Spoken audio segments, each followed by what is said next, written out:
बिस्मिल्लाहिर्रहमानिर्रहीम अल्लाहुम्मा सल्ली व सल्लिम व बारिक व सल्लिम रब्बिरहमहुमा कमा रब्बयानी सगीरा।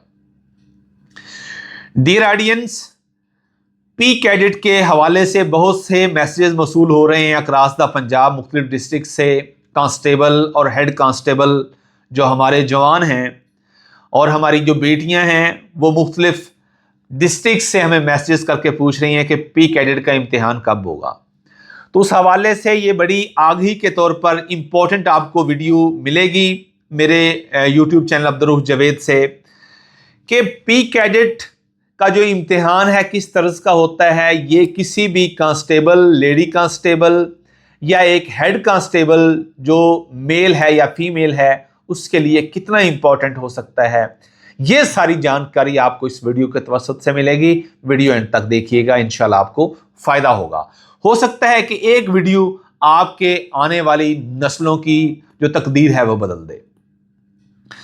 सबसे पहले बताता चलूं कि जिंदगी हर लम्हे अपना एहतसाब खुद करती है और हर शख्स को इससे पहले कि कोई और इसका एहतसाब करे अपना खुद एहतसाब शुरू कर देना चाहिए कि मैं कितने घंटे ड्यूटी देता हूं और कितने घंटे मेरे पास फुर्सत के होते हैं, जिसमें मैं अपना मुहासबा करके अपने आप को इस लॉ एनफोर्समेंट एजेंसी के अंदर रहते हुए बेहतरीन मुस्तकबिल संवारने के लिए एकेडमिकली मैं किस तरह अपने आप को स्वेर कर सकता हूं। याद रखिएगा, वो लोग जिन्होंने ग्रेजुएशन की हुई है वो अगर एएसआई डायरेक्ट बनना चाहते हैं, पंजाब पुलिस के अंदर बासीते कांस्टेबल उनकी भर्ती हो गई है, वो एएसआई के लिए एलिजिबल हैं अगर उन्होंने 3 साल सर्विस के मुकम्मल कर लिए हैं, बेसिक रिक्रूट क्लास कोर्स भी पास कर लिया है और उनकी क्वालिफिकेशन भी ग्रेजुएशन है। सबसे पहला ये स्टेप है उनके लिए अगर वो अपने आने वाली नस्लों की भी किस्मत संवारना चाहते हैं। कांस्टेबल पहला हमारा जो पुलिस डिपार्टमेंट के अंदर फर्स्ट जो यूनिट है वो कांस्टेबल है। आप भर्ती हो गए, आप रोजगार का सिलसिला अल्लाह ने आपका शुरू कर दिया। अब आप पे डिपेंड करता है आपने टाइम को किस तरह मैनेज करके अपने आप को पढ़ाई के लिए वक्फ करना है और किस तरह आप अपने कैडर को तब्दील करके आगे किस तरह जा सकते हैं। और ये सिलसिला थमने वाला नहीं होता। आप अपने आप के साथ सबसे पहले कमिटमेंट कर लें। ये नहीं हो सकता कि अगर आप अपने आप के साथ कमिटमेंट कर लें और आप इसको क्वालिफाई ना करें। आपने ग्रेजुएशन की है, सबसे पहले मैं बता दूं कांस्टेबल किस किस पी कैडेट के थ्रू पोस्ट के लिए अप्लाई कर सकता है। याद रखिएगा, कांस्टेबल 3 साल सर्विस, कोर्स क्वालिफाइड हो और बीए किया हो और 40 साल से उसकी उम्र कम है, 40 साल से कम उम्र है तो वो एएसआई के लिए डायरेक्ट इम्तिहान दे सकता है। उसका सिलेबस क्या है उस हवाले से डिटेल में आपको वीडियो मुयस्सर आएगी। अब एक एचसी, क्या वो एएसआई के लिए अप्लाई कर सकता है सिर्फ, या वो सब इंस्पेक्टर के लिए अप्लाई कर सकता है?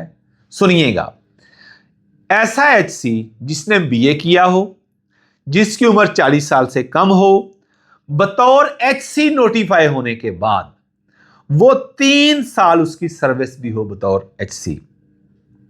यह बड़ी इंपॉर्टेंट चीज है। इंटर क्लास कोर्स पास होना जरूरी नहीं, सिर्फ बतौर एचसी नोटिफाइड होने के बाद 3 साल बतौर एचसी उसकी सर्विस हो तो वो एएसए के लिए भी एलिजिबल है और सब इंस्पेक्टर के लिए भी एलिजिबल है।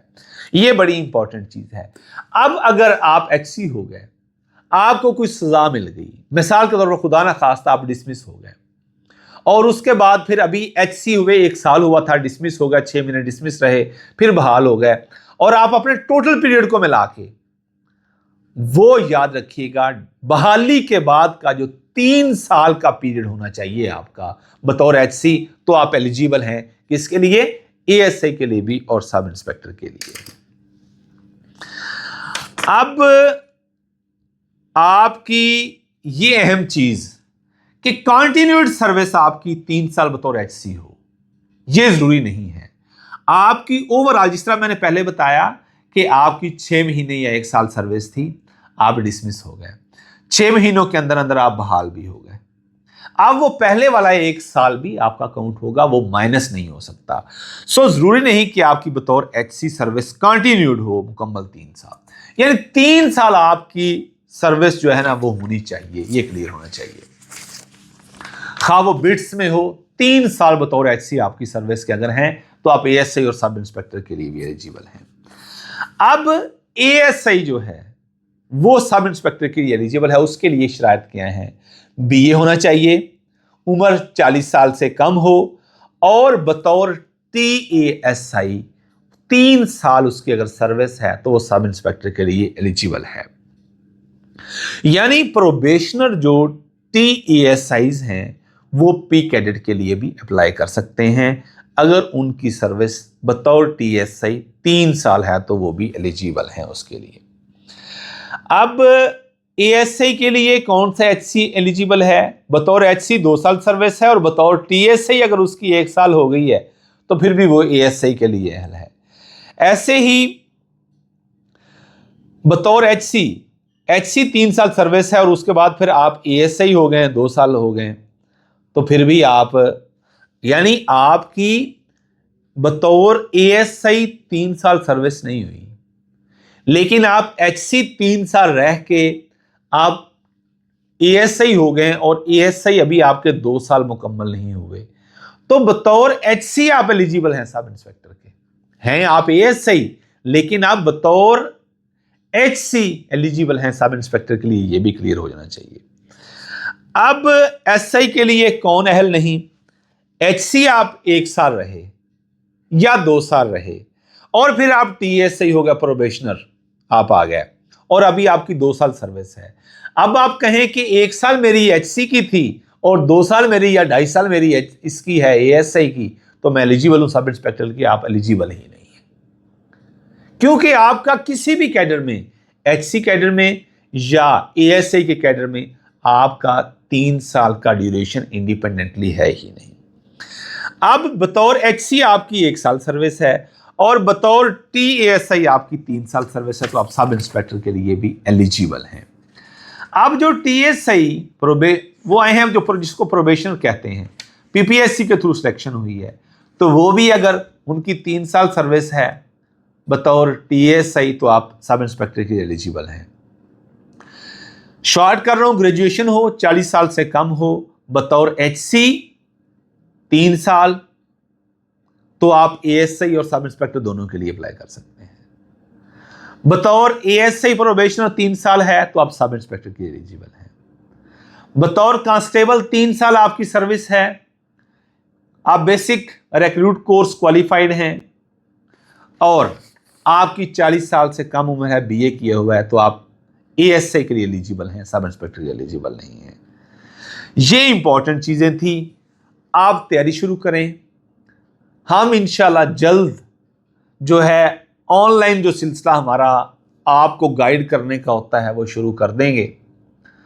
तो जो एलिजिबल है वो तैयारी शुरू करे। 1-2 दिन के अंदर मैं इंशाल्लाह, तबीयत ने इजाज़त दी तो मैं सिलेबस की मुकम्मल वीडियो आपको शेयर कर दूंगा। ये सदका जारिया के तौर पर है। अल्लाह इसमें इखलास पैदा करे, अल्लाह हम सब के लिए आसानियाँ पैदा करे और आसानियाँ तकसीम करने का शरफ बख्शे। ज़िंदगी ने आपको मौका दिया है, आप एएसआई हैं, 3 साल हो गए हैं, 40 साल से कम हैं और ग्रेजुएशन की हुई है, तो आप हर सूरत सब इंस्पेक्टर के लिए अप्लाई करें। आप सब इंस्पेक्टर डायरेक्ट हो सकते हैं, अदरवाइज रूटीन में पता नहीं कितने साल लगते हैं, पॉलिसीज़ चेंज होती रहती हैं। आप कांस्टेबल हैं, पॉलिसीज़ चेंज होती रहती हैं। कभी इस मत में ना जाइएगा मैं ऐसे ही हो जाऊंगा, रूटीन में लगा हुआ एएसआई। याद रखिएगा, बहुत बड़ा छक्का है कांस्टेबल से डायरेक्ट एएसआई का। अगर आपकी 3 साल सर्विस है, रिक्रूट कोर्स आपने पास किया हुआ है, ग्रेजुएशन की हुई है, 40 साल से कम आपकी उम्र है, ऐसे ही 3 साल बतौर एचसी काम कर लिया है, पता नहीं कब आपका नाम आएगा रूटीन में चलते हुए रिवायती अंदाज से। पॉलिसीज़ चेंज होती रहती हैं, लेकिन अगर अभी आप एलिजिबल हैं तो आपको कॉम्प्रोमाइज़ नहीं करना चाहिए। आपकी शनाख्त बदलेगी, आपकी ज़ात बदलेगी, यहाँ पे ज़माने का ज़ाविया नज़र बदलेगा। जब आपका कैडर तब्दील होगा तो ज़माने का ज़ाविया नज़र बदलेगा, अल्लाह आपको नई पहचान देगा। अल्लाह हम सब के लिए नेक नामी का सामान करे, इखलास पैदा करे, रियाकारी से बचाए, अल्लाह आसानियाँ पैदा करे और आसानियाँ तकसीम करने का शरफ बख्शे। अस्सलाम वालेकुम।